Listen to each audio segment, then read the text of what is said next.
My stepmom surprised me while I was in the woods. Tea was the beginning of summer, and I found myself spending some time at my dad's house in the countryside.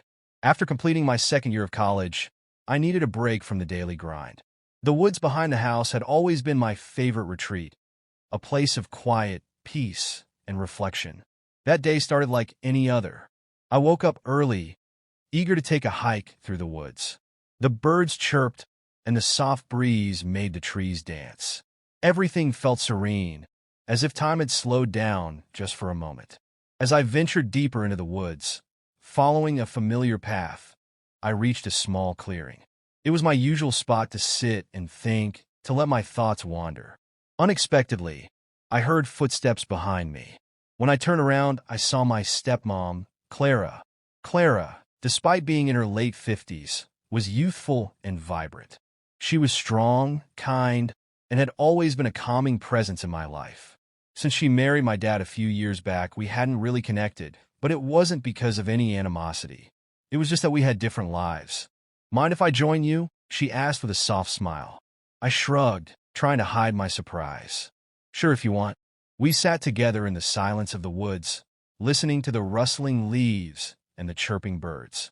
It felt peaceful, yet there was an unusual tension in the air. Not the uncomfortable kind, but more like a shared understanding. After a while, Clara spoke. I've been thinking a lot lately about us." I looked at her, unsure of what she meant. She continued, "I feel like we've never really connected since I married your dad." I thought for a moment and nodded. "Yeah, I guess we've just been doing our own thing." She sighed gently. I never wanted to overstep, but I also never knew how to bridge that gap. "It's important to me that we have a healthy relationship." Her words hung in the air, and I realized how much I appreciated her efforts. "I've always respected you, Clara," I said, "but I guess I've never really shown it." She smiled warmly at me, and in that moment, something shifted. The awkwardness between us started to melt away. We talked for a little while longer about life, family, and the things that truly matter. As we headed back to the house, I felt lighter. It was a small moment, but it felt like the beginning of something new, a deeper, more meaningful relationship with someone who had been quietly supporting me all along. When we reached home, my dad greeted us with a warm smile, oblivious to the quiet transformation that had taken place between Clara and me. From that day on, our interactions were different, more open, more genuine. It wasn't perfect, but it was a start, and sometimes that's all you need. Over the next few weeks, things changed subtly but meaningfully between Clara and me.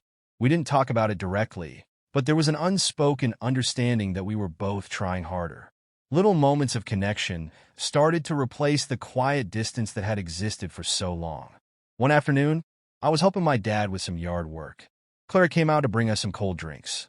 As she handed me a glass, she smiled and said, "You've been spending more time outdoors lately. It's good to see you so relaxed." I nodded, smiling back. "Yeah, I've needed it.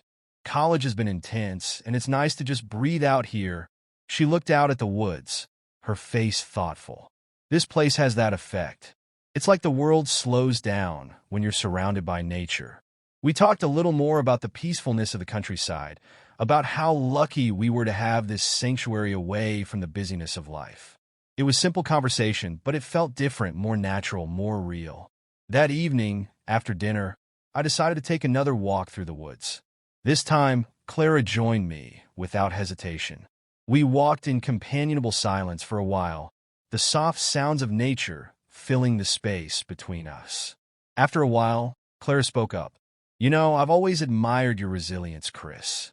It's not easy going through the loss of a parent and still moving forward." I looked at her a bit surprised.